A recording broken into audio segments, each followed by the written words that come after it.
So it's currently 3:18 50 nope 3:24:15. I don't know how I misread that so badly. I'm still awake.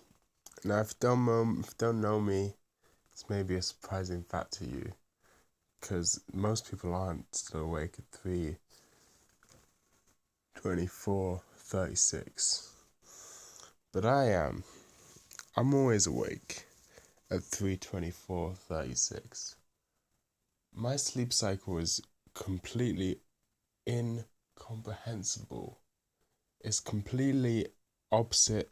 It doesn't obey the laws of physics, doesn't obey society's rules, and it just basically is not what most people's sleep cycles are. I'm awake all night, and I'm asleep all day. Nighttime is just a better time to be awake, if I'm honest. Because no people. You look out the window and all you see is nonsense in the daytime. But when you're at nighttime, you look out and it's peaceful. The dark envelops you like a comforting blanket of blackness.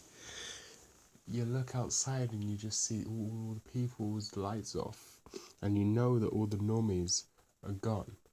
All the regular people that make up most of society, they don't care about this time. They don't value it more than they value their jobs and their lives and their security. But I'm not asleep. I'm awake. What drives me to be awake at this time? Well, for as long as I can remember, it's taken me a really long time to get to sleep. It's not quite insomnia, because it's not like I can't sleep. I can reliably sleep, but it always takes me like an hour to get to sleep. That's not an exaggeration. It pretty much always takes me an hour to fall asleep.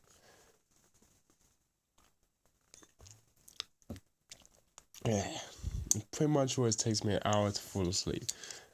And it's been the case ever since I was a little child. Um, um, Ever since I was a little child, it's always taken me like ages to get to sleep, way longer than everyone else. But I do always get to sleep after that time. And once I am asleep, I don't have any trouble staying asleep. It's very easy, you just do it. So I generally wait until I'm way like really tired, like too tired to stay awake until I bother going to bed, because otherwise I know I'll just be staying there lying in bed thinking about all this bullshit that I don't want to think about. Because when you're lying in bed, that's always when the worst thoughts happen to you. And I don't want to experience those, let alone for an hour. So I always wait till I'm like as tired as I can possibly be before I go to sleep, because I don't want to put myself through that. When who would? And so because of this, my sleep cycle always gradually gets later and later, because once I get used to one sleep cycle, I have to force myself to stay awake for slightly longer the next time, so that I don't fall asleep, so that I fall asleep quicker, I mean. Right, so it just naturally pushes my sleep cycle forward and forward, which is very frustrating when you need to go to school and stuff. Um, but I've managed it, and here I am. But the other reason is all my friends are on the internet, and all my internet friends are not in my time zone. I don't have a single internet friend who lives in the UK. Most of them live in America, and so I just sort of naturally adapted to their time zones so I can stay awake and talk with them. Especially since right now I don't have any sort of university to go to or nothing like that. I just sort of, I am what I am, and they are what they are, and I'm asleep when I'm asleep, and I'm not when I'm not. I don't have any other. I mean, I can't play guitar at 4 a.m. But other than that, I can produce music just as well if it's in the box, if it's in my computer, not having to play live instruments. So it doesn't really affect my ability to be productive per se. I still draw, I still mostly make music, as long as it doesn't include recording guitar or vocals. And I can make videos pretty easily, as you can see with this one. So generally, there's very few disadvantages besides the social stigma of being awake at nighttime. But being awake at nighttime is the best time to be awake because there's not people. And people are the worst thing about life. People are the worst thing about being awake. The other night I had a dream that I was flying in an aeroplane, a little biplane. And it was pretty sick, but the G-forces were hurting my heart, and I was kind of worried the whole time that I was going to have a heart attack and die in the dream. See, when you get to be like me, your anxieties follow you even into your dreams, which is rather frustrating. But what can you do about it? Not much, I guess. I want to go to the doctors and see if they'll give me some better anxiety meds. But I try. So these are the sleeps, or the lack thereof. Problem is, I gotta go back to university in like a week or something, and the university doesn't give a fuck if you're in a different sleep cycle than the rest of the world. You have to be in the same sleep cycle as everyone else because it's apparently objectively better. Apparently you're supposed to see sunlight or something. I don't know. I never understood this. Here's my sunlight. Here's my sunlight right there. Vitamin D3. Never understood the whole sunlight meme. It seemed like a bad meme to me. But here I am in my room late at night. The sleep cycle long gone. Question is, how do I fix it?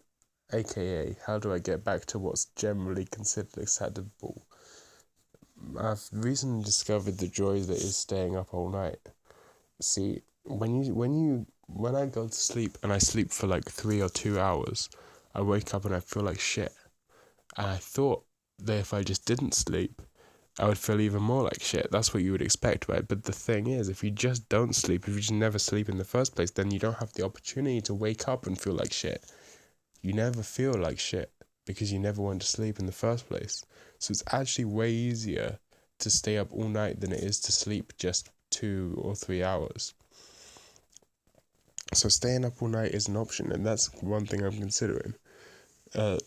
Staying up all night is pretty enjoyable in a weird way, but obviously I can't do it now because I don't want to. If a hangover hits me in a few hours or something like that, it will just knock me the fuck out. So that's impractical. But that's a possibility in the future to get me back on uni time. I don't think I need to be particularly well adjusted for my uni because, thank fuck, I think my classes aren't till the afternoon this term. Last term I had classes at 9 a.m, which was just the most horrific thing I've ever been exposed to besides all of schooling. So here I am in my room, as usual. This is it. There's my room.